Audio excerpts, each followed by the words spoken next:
What's up? So listen, really quick here. Instead of suppressing your emotions, when you're dealing with a narcissist, you are going to feel, especially when you don't know what you're going through. I want to speak specifically to a child who is now an adult who may be going back and wondering what the hell just happened. Whenever you're dealing with a narcissist, you're going to feel a lot of different feelings. And over time, the wear and tear of that will lead you to suppress your feelings, right? So you're going to suppress means to push down, right? Let's sweep it under the bed. Let's sweep it under the rug. Let's throw it in the closet and pretend like it's not there. But the thing is, your body knows it's there. See, we think we know with our conscious mind, but we have to remember that our conscious mind is only 5% of what's really going on. But our subconscious or unconscious mind is the other 95% of what's going on. So listen, instead of suppressing the feelings so that you don't, right? Why would you suppress feelings, ladies and gentlemen? Not to feel them, right? Every day you come in from school and it's just like a new bunch of feelings, a new batch of feelings, a new batch of feelings. After a while, you become numb. And I will tell you that my narcissistic mother took pride in her ability to be numb and not to feel. And that's the reason she was able to inflict so much pain on her children and spouses. Right? When she's triggered, she turns into a scorpion. It's just in her nature to sting. She doesn't care, right? Instead of suppressing the feelings, feel the feelings. Trust me on this. Here I am, 32 years later. You know, from 0 to 18, I dealt with a narcissistic mother. From 18 to just recently, early 30s, late 20s, I began to say, okay, all right.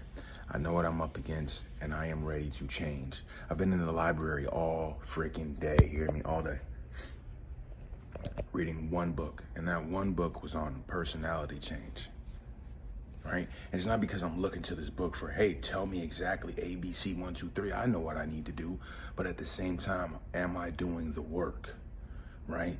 When I read a book, whether that's a page, a chapter, or the entire book, it's like when you come out of the gym and you know you did a good workout, right? Or you come out of the steam room in the sauna and you know you just put in some work. You need to go replenish the vitamins and salt that you just sweated out of your body. So again, instead of suppressing the feelings, instead of not feeling the feelings, get in tune with your body and feel the feelings.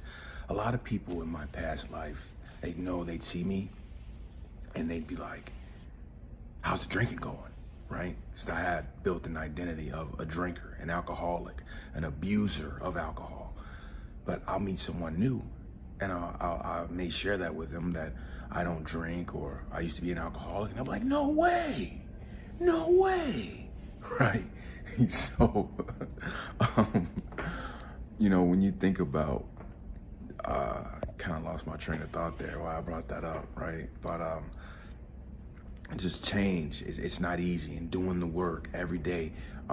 Again, it's like when you come out of the gym and you feel good. So yes, I know what I need to do, but I'm not just gonna tell myself that on a conscious level. Every day I'm gonna embed habits and activities that over extended periods of time, 30, 60, 90 days, 1 year, will add up over time. So guys, ladies, I'm really serious about this recovery journey from narcissistic abuse. A lot of people saw me as just an alcoholic, but the truth was I was running from the pain of what took place in my home.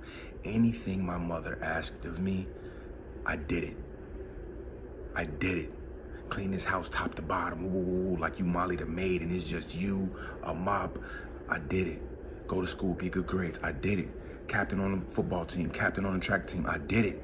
It was never ever enough. When she needed emotional consoling, I was there. When I needed it, I'll just go outside. I don't want to be bothered right now. You feel me? So, again, I just encourage you to continue to put in the work. I'm leading the way. I'm telling you right now, it's not easy. I found out what I was up against in 2019. I said, okay, I'm going to go do this.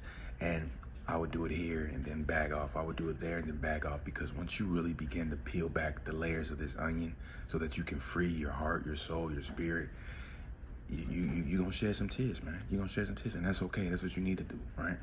Sometimes I feel like, you know how society is. My mind will go, oh man, a man isn't supposed to cry. What? But crying is one of my best forms of relief, so I don't even know how I even attempted to buy into that. And I think about the Tupac song. I shed so many tears. You know what I mean? I was seeing a grown man cry. So again, guys, I know I was long-winded on that.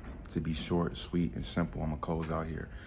Do not run from the painful feelings. Feel them in your body. Close your eyes. Where is it?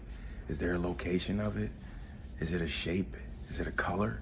I know this shit sound crazy, but listen to me. I'm studying from people who doing this shit, and they twice my age. So I know that these people have wisdom over me. These people older than my parents, nearly my grandparents' age, and many in between. So that's not the point. But here I am, a young black kid from the south side of Chicago, here talking to you about how to heal trauma. Without rolling 5 blunts a day, without drinking a fifth a day, without popping 5 pills a day, with doing it naturally so that you can move on. All right? Much love. I love y'all. It's the Narcissist Kid. Check you out next time.